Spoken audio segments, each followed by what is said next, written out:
Are we getting a vote today? And what are your plans for the weekend? Well, we're all going to get a vote, whether it's today or tomorrow. We're waiting on the advisory coming from the CBO. So as soon as we get that, there'll be a vote.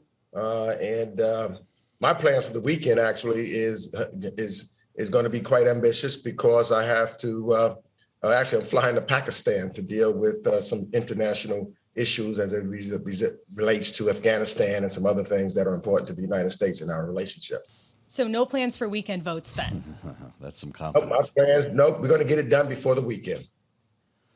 Congressman, why spend so much time right now? I hate to ask the dumb question, but why spend so much time hashing out details, butting heads together on pay-fors, getting involved in the nitty-gritty when we know that this bill could come back in very different form once it goes through the Senate?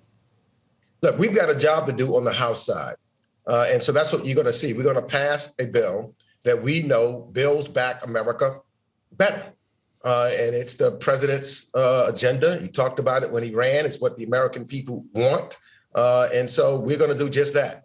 And as happens with all bills, it then goes over to the Senate. And if the Senate wants to make some changes, then we will have a conference and work out the differences so that we can get something on the president's desk. That's just the nature of the process here in Washington, D.C. Understood. Talk to us about inflation. Americans are hearing two very different stories from Democrats and from Republicans, both talking about the very same thing. This reconciliation plan, according to Joe Biden, will lower costs on everything from drugs to child care to housing. We just talked about it with Senator Rob Portman, who says no, like most Republicans, that is not true. It will, in fact, make inflation worse, Congressman. Who's right? Well, clearly the Republicans are not right. If we had not done a number of the things that we have done already, our economy would be in worse shape.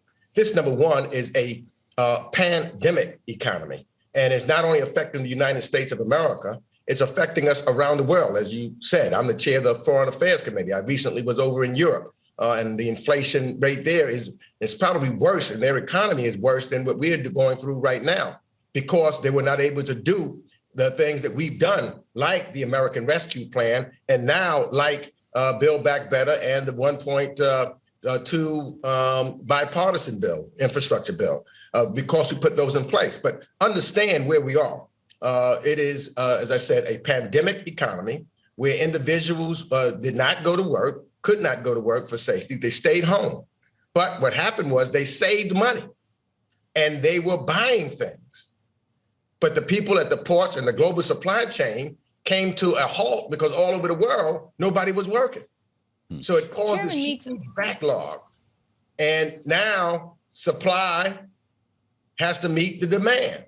And that's Chairman Meeks, I also want to talk quickly about another important bill that I know that you are very involved in. This one deals with the U.S.'s ability to compete with China. It includes $52 billion for semiconductors. The Senate has passed this bill. I know that your committee is one that is working on it. Last night, we got some news from House Speaker Nancy Pelosi, Senate Leader Chuck Schumer, saying that there was going to be a conference now on the House versions and the Senate versions of the bill. I just wanted to get your thoughts on that process going forward and what role you are going to be playing in this conference.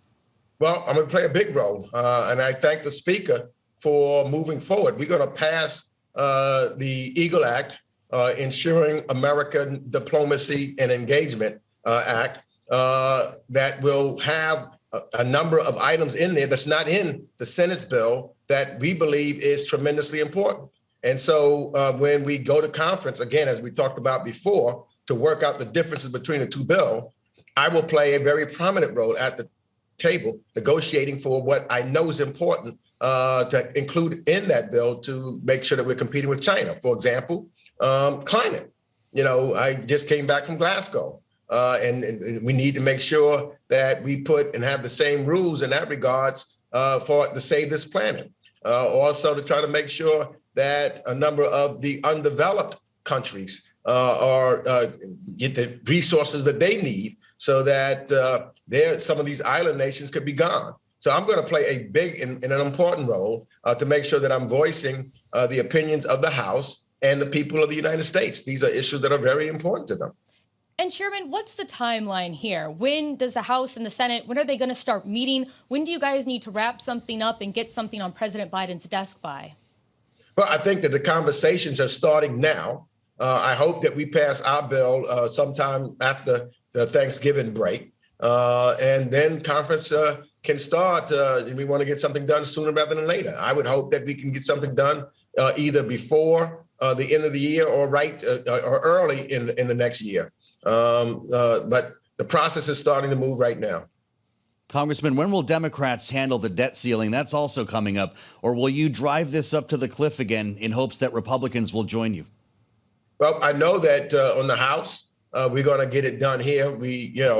But I just think it's unfortunate, and I heard what Senator Portman had said earlier.